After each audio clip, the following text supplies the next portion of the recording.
Buenas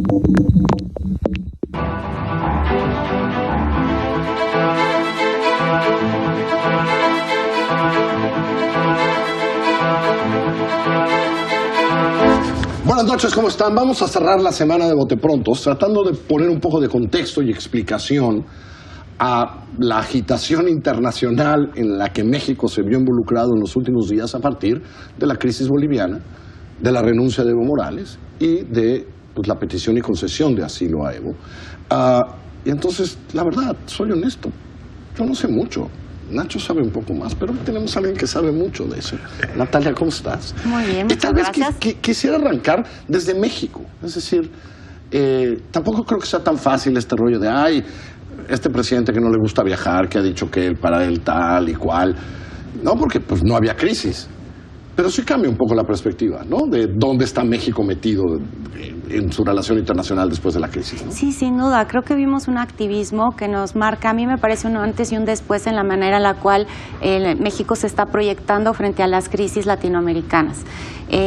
Habíamos tenido la idea de quedarnos al margen y de repente la realidad se impone y una y otra vez la Secretaría tiene que lanzar comunicados, tiene que establecer posicionamientos, tiene que hablar con voz más alta en la Organización de Estados Americanos y bueno, definitivamente esta acción de ir a buscar al presidente Evo Morales a Bolivia en un acto que además requirió mucha astucia diplomática y muchas gestiones, y mucha gasolina para el avión porque lo hicieron dar vueltas, ¿no? Pero sí es un señalamiento de la voluntad de tomar una posición más clara y más decidida frente a lo que pasa en Sudamérica. Eso sí está claro, ¿no? Eso sí está claro, me parece un giro. Y la realidad fue como que se le impuso, ¿no? Yo creo que sí. O sea, que es... dentro del proyecto de gobierno bueno, estaba clara una relación difícil y compleja que hay que resolver con Estados Unidos, pero el otro estaba ahí, pues ahí sobreviviremos. Y los hechos se te van imponiendo y te tienes que pronunciar de Venezuela y te tienes que participar en esto de manera sumamente directa y en toda la crisis que está en la OEA también tienes que manifestarte. Qué bueno que dice esa palabra porque hay cosas, insisto, yo no sé mucho de esto, pero sí me parece leyendo algunas cosas que el reporte de la OEA sobre las elecciones es pues, por lo menos chafita, ¿no? Y que la posición de la OEA en su última reunión es como que, además, no sé si escucharon el discurso del americano, del estadounidense en la OEA, es terrible, en contra del discurso mexicano. Es decir, ¿hay una crisis en esa organización? Yo creo que la OEA podría haber jugado un papel muy importante de estabilización institucional en la crisis de Bolivia y al final del día hizo todo lo contrario. Es decir, cuando su misión de observación electoral, y hay que decir que tienen técnicos muy sólidos para hacer ese tipo de trabajo, presenta un informe, lo hace, digamos, en un tiempo que no esperábamos que lo hiciera. El presidente Evo Morales acepta que ante esa posibilidad se realice una nueva auditoría de los resultados y que además sea vinculante y acepta que una vez que la OEA ha dicho que no puede ser conclusiva la victoria de Evo Morales en primera vuelta, haya nuevas elecciones. Y el presidente Morales dice, vamos a llamar a nuevas elecciones. Y ahí es donde el papel de la OEA me parece trágico, porque en lugar de arropar a un presidente que está siguiendo la vía, el mecanismo institucional que ellos proponen, de alguna manera el secretario general lo abandona, ¿no? Lo abandona y ya no se pronuncia. ¿Y su discurso de ayer o de antier, cuándo fue? Es espantoso. Es un discurso que no se podría esperar de un secretario general. Es la idea, digamos, de alguien que está tomando parte desde una posición netamente política, que no está haciendo una posición institucional imparcial con un piso parejo y al final del día, pues, hay un posicionamiento de la OEA diciendo que en realidad el golpe de Estado se lo da a sí mismo Evo Morales a partir de un fraude electoral que es flagrante. Es decir, escalan los adjetivos, escalan los tonos políticos y llevan esto en una exasperación. Por eso digo que no juegan un papel de estabilización en el escenario es perder boliviano. Toda responsabilidad con la organización. Digamos, yo no sé mucho de organismos internacionales, pero uno supone que sus funciones son estabilizar, conciliar, buscar, digamos, como un espacio alternativo para resolver conflictos que puede haber entre países que pues pueden ser normales. Entonces, si el secretario general de esa organización relación pierde todo sentido, pues desvirtúa por completo a la organización. Y es muy interesante los discursos, porque Carlos mencionaba el discurso del representante de Estados Unidos en el Consejo Permanente.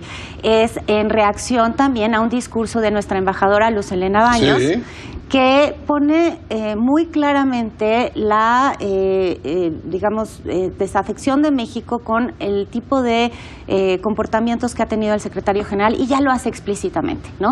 Y una cosa que se le dice al secretario general es: usted, que siempre está de manera elocuente defendiendo la democracia y la institucionalidad en América Latina, ¿por qué ha hecho un silencio tan profundo sobre lo que sucede en Bolivia en el caso de que los militares le sugieran a un presidente renunciar? Ese discurso mexicano me parece un discurso que incluso puede ser histórico, y en contrapartida el representante de Estados Unidos, sin mencionar a México, realmente es durísimo. Golpea la... Ahora, nos decías, Natalia, antes de entrar al aire, que viene reelección en la OEA. Yo te lo pregunto a ti, Nacho, en términos políticos. Es decir, todo indica que le ha salido bien al gobierno de Andrés Manuel López Obrador esta jugada, en términos políticos hacia adentro, ¿no? A veces la política exterior también es política interior. Algunos se han excedido también, ¿no? Pero tampoco es más de lo que... Pero ya está. Las reacciones eran lo que esperabas, digamos, supuestamente. No hay... Nos decía Natalia, sí viene una pequeña lucha por la OEA, por reconquistar la OEA en otros términos que no sean los que los estadounidenses les encanta con el señor Almagro. ¿Le alcanza políticamente a este gobierno? ¿Debería meterse en eso o decir... Calma, ¿qué harías? No, yo creo que ya está a Marcelo ya. Yo creo, es decir, hasta donde yo entiendo, la lucha por la OEA llega a un momento crítico, pero traen ya bastantes años de lucha dentro de la OEA, el ALBA contra los otros países y demás. Entonces México de alguna manera ya está metido, tiene un posicionamiento y tendrá que jugar sus cartas, que probablemente sean minoría, y Natalia sabe mejor. Ahorita que yo. Vamos a ir con Natalia. Te preguntaba como al uno, gobierno, es decir, ¿le da al gobierno políticamente para eso o ya tener Evo aquí y tal? Calma, regresemos a lo que hacemos. No, yo creo que ya tomó partido y tendrá que jugar sus cartas con mayor o menor agresividad, pero tendrá que fijar su posición con Uruguay, con otros países que están de acuerdo. ¿Cómo está la grilla ya? Eso te pregunto a ti. ¿Cómo está la grilla para empezar a transformar la OEA en estos momentos críticos? Yo creo que, Almagro se quiere reelegir y tiene un núcleo de países muy poderosos dentro de la OEA que lo respaldarían. Empezamos por Estados Unidos, pero también Brasil y Colombia. Brasil y Colombia tendrían una posición favorable a eso. No se ven candidaturas alternativas demasiado fuertes, y esto también hay que decirlo. Es difícil encontrar qué otro candidato podría hacer la competencia para que entonces hubiera un grupo de países quizá encabezados por México, pues el gobierno de Argentina próximamente cambiará y seguramente se sumará a una posición, digamos, contraria a que Almagro se reelija. Y también hay que decir, hay muchos países del Caribe, y son muchos, que no están contentos con la manera en la cual está operando el secretario general. Y esos tienen votos, son muchos, no son poderosos. Parece que en la elección de Haití también hubo un problemón, y fue muy criticada la posición de la OEA. Ahora, la diplomacia mexicana, y esto es bueno decirlo, siempre actúa de manera discreta, sin altisonancias, sin hacer, digamos, un trabajo que sea de manifestar de manera abierta y altisonante la desafección con respecto a, por ejemplo, en este caso, la candidatura de Almagro. Entonces, el trabajo que se haría, si es que se hace, es un trabajo diplomático discreto, ¿no? No esperamos... Va a ser discreto. Sí, no esperamos que, además, mucho menos que México presente una candidatura. Eso no lo veo. Hay esto que también me parece que es muy exagerado. Que, a ver cómo reaccionan los americanos. Porque trajimos a Evo. ¿Te parece que puede haber una reacción porque hayamos traído a Evo? A mí me parece que la reacción ya se dio en la OEA. Ahí está, ¿no? Ahí está. Más por un discurso. Ese es el espacio. Exacto, punto, ese ¿no? es el espacio, ¿no? Y después creo que lo que le interesa a Estados Unidos es que México pueda responder en la relación bilateral en términos de cuidar los intereses de seguridad nacional y de comercio y de cuestiones de migración en la frontera. Esos son los términos más importantes de la discusión con Estados Unidos. Y en la Casa Blanca, en el Departamento de Estado, están acostumbrados a que México tome posiciones distintas a las que hace ellos... muchos años. A las que ellos... Y para México también lo fundamental es la relación bilateral que no pasa por estos espacios multilaterales. La agencia, el National Security Council de Estados Unidos, la Agencia de Seguridad, el interés de seguridad nacional de Estados Unidos frente al que tienen en Bolivia, de verdad, no es que... Ahora, la crisis de Bolivia está lejos de haber terminado, digamos, está Exacto, en pleno Yo arranque. digo que tienes toda la razón, esto es de pronóstico reservado. En realidad vimos como ya hubo una toma de posesión de una presidenta interina, que era la segunda vicepresidenta del Senado. En la línea de sucesión parecería que le correspondía a ella, una persona de un partido de oposición al de Evo Morales, el Movimiento al Socialismo. ¿Y por qué digo que es de pronóstico reservado? Porque no queda claro cuál es el respaldo político y la fuerza que ella tiene para aglutinar todos los esfuerzos en una salida que tendría que ser recomposición de la integración del Tribunal Electoral y un calendario para llamar a elecciones y garantías para que todos puedan competir. Y esto significa que el MAS pueda competir, que no exista una suerte de movimiento, ¿cómo decirlo?, contrarrevolucionario que deje fuera a una fuerza política que, por más que su presidente en este momento está en el exilio, tiene enorme peso. Se lo dijo al país, hoy sale publicada, ayer se lo dijo al país, dijo, yo por mí regresaré, y es más, se los digo, ni siquiera quiero ser candidato, pero regresaría a pelear por el MAS, ¿no? Les dice Evo, ¿no? La verdad es que eso sí haría mucho más compleja, ¿no?, la solución. En Bolivia me parece que en este momento su liderazgo debería de ser desde fuera, y hay que entender cuál es la estructura partidaria que tiene el MAS para recomponer liderazgos hacia adentro que se puedan sentar en una mesa, ¿no?, de diálogo con la oposición. Y el punto más complicado es, ¿y quiénes son los liderazgos representativos de la oposición?